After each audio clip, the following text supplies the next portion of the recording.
Happy full moon. I titled this, I've been up since 2 a.m. because I have, and I want to share my morning with you because it was pretty intense, pretty healing, and I found it to be an interesting story that unfolded within my full moon release. So, the full moon is a great time of letting go and releasing. And I always thought, yeah, that sounds cool, that sounds great, but what does that even mean? Like, what is releasing and letting go? What does that mean? Well, it actually happened to me naturally. I was stewing around in my thoughts and in my head until about 5:30 in the morning, and I decided to get in my car. I needed to go take some things to my storage unit, and then I took a trip to the ocean.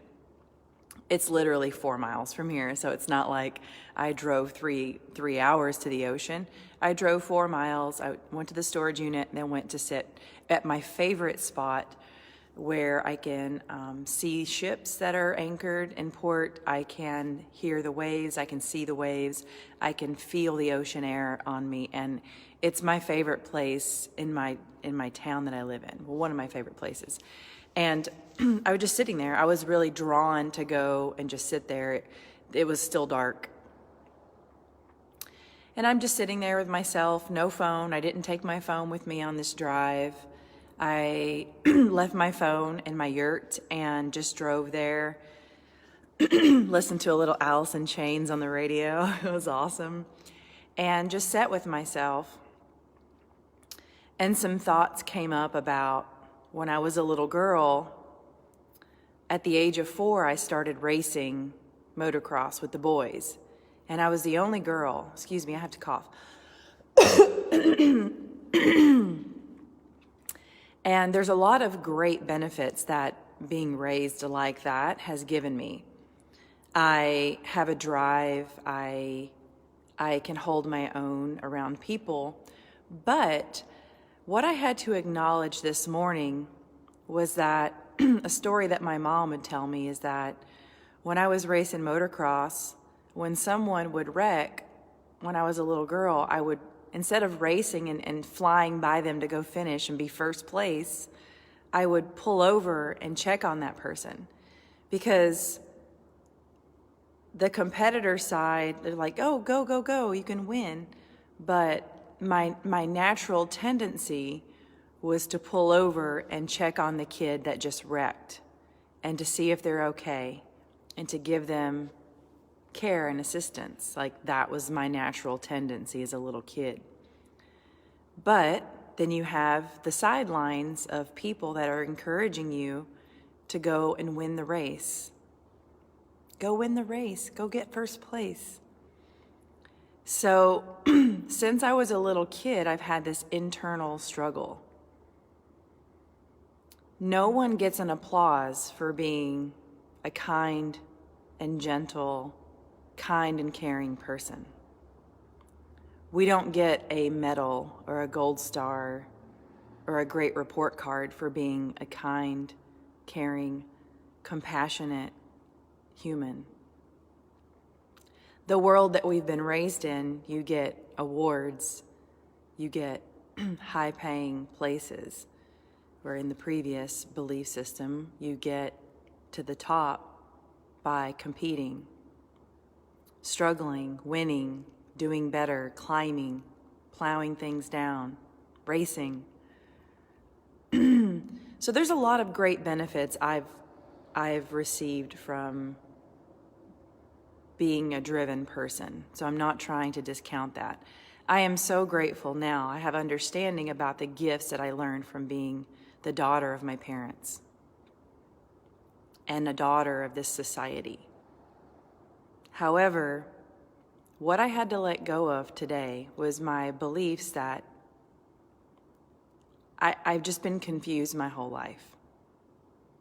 I've been struggling because I'll try to put it in the screen. On one side, I'm winning, doing well, competing, being a great athlete, learning all these things, doing all these things, working hard. And everyone on the outside's like, oh, good job. You're just so lovely.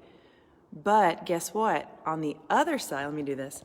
On the other side, I'm this extremely sensitive person that gets woken up by the full moon at 2 a.m. That's how sensitive I am. I'm an extremely sensitive person with a huge heart that cares for other people. And in the world, I've never acknowledged this side of me. I never was encouraged to let this side blossom. I only let this side blossom. So with that confusion in my life, the confusion of who am I, and getting to know who I am's taken me a long time. I've had to mourn the fact that I didn't allow myself to love myself for who I truly was for all those years. And I acknowledged this morning that in the process of being this strong, driven competitor, really intense, that, I've hurt a lot of people in the process by being not who I really was, which was this sensitive, young, caring little girl, over here. So two sides of the fence. And Dr. Joe Dispenza puts it like this. There's a gap. There's a gap between who we are over here, like the true sense of your soul and spirit, like who you truly are and how you truly feel. But then the gap between over here is who you are presenting yourself to be to the world. And when that gap is really large, we suffer. And when we start to minimize the gap, we can heal and we actually enjoy life and we're more pleasant. We are more at peace. So my whole life, I've had this massive, you can see, that's all the screen I got. I've had this massive gap. On this side, I was this intense competitor that I learned how to be at a young age. Win, win, win, race, do all the great things, and you'll get acknowledgement from society. But then over here, I'm like this sensitive little, caring and compassionate, healing little girl. And there was a massive gap because I never acknowledged this side. My gap has been massive my whole life. At the young age of 42 that I'm at now, I'm just scratching the surface of who I really am. And I want you to know that because maybe your gap is as big as the screen too. Maybe you present yourself to be a hard ass over here, but yet over here, there's a different version of you that you haven't allowed out of the cage or that you haven't acknowledged maybe. And this morning, I was able to let go of the shame and the guilt that I've been holding inside for not knowing that this gap existed. And I just had to cry. I don't exactly know what I was crying for. And I get a lot of people that when they see me cry, they'll message me from a video, and they're trying to find out, like, what made you cry? Why are you crying? And I don't need to explain why I cry to anybody because I don't even know why I cry myself.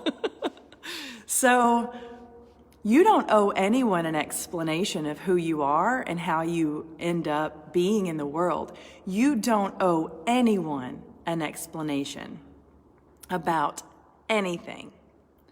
Because most of the time, us humans are walking around and we can't even explain our own self to ourselves. We are just learning. We are just trying to understand ourselves. And so my goal in sharing my experience with you isn't to explain the details of what necessarily I'm feeling because I can't necessarily put it into words. But my goal in sharing this is to give you permission to be yourself and to not be apologetic for being who you are. So I find great enjoyment out of doing piddly things out in nature, picking up rocks, sticks, just putzing around out on a piece of property and cleaning and tidying and things like that. And it may not be productive or even necessary to someone else, but we don't owe anyone else an explanation of what makes us happy. You don't owe anyone an explanation of what makes you happy. And when we can learn this, to be unapologetic for who we are, then we can actually give other people permission to be who they are. They can be sensitive. They can be loving and caring. They can be whatever. But if you find yourself around a lot of people that are judging you, just remember that judgment is a byproduct of that person not being who they really are. They don't know who they are. So we judge very harshly when we're not actually living in our own authentic self. I have been the biggest judger my whole life of people. I had a degree in judgment.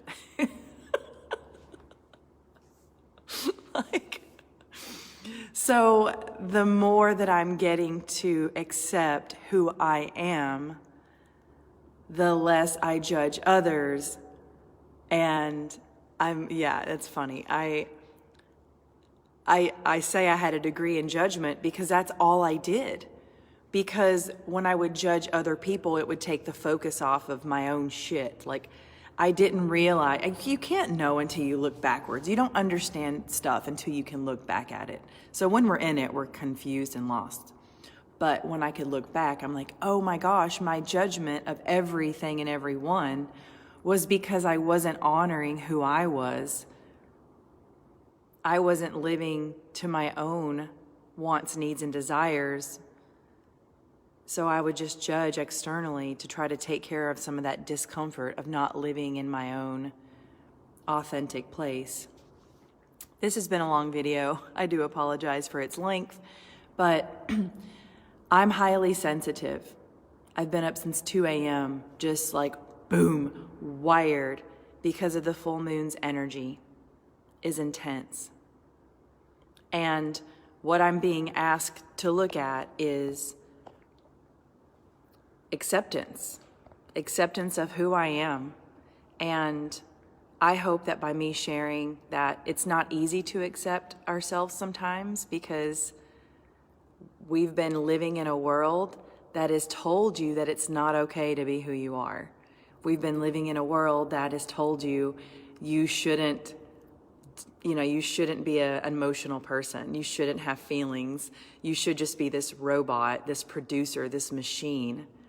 But actually, the human experience is an experience of emotion. And when we repress that, like me, I became very violent. I was violent. I fought people all the time.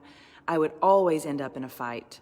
I would always end up in some rage battle with someone because all I was doing was suppressing my true nature of feelings. And this has taken me decades to accept. However, I don't feel sick anymore. I don't feel heavy anymore. And every time I allow myself to feel my emotions, I feel lighter. I feel like 2 cinder blocks have been taken off my shoulders every time I get to cry. So I love that I live by the ocean. There's something about being at sea or by the sea that makes me feel whole. I would love to know what makes you feel like you are home. For me, the ocean and the salty air and the sound of the waves, the sound of the wind makes me feel at home. And that was my safe place to go and have my full moon release this morning. And before the sun came up, no one was around. It was awesome. And I'm sharing just so you know that we're all human. Just because I got good hair today and I look put together it doesn't mean I'm together. I am a mess, just like every other human right now, okay? And I used to live in a world of judgment of others because I didn't accept the sensitive little creature that I was as a kid. So, thanks, Marisa. I hope you have a wonderful day, and I will see you soon in the next video. Happy full moon. Until next time, I love you very much.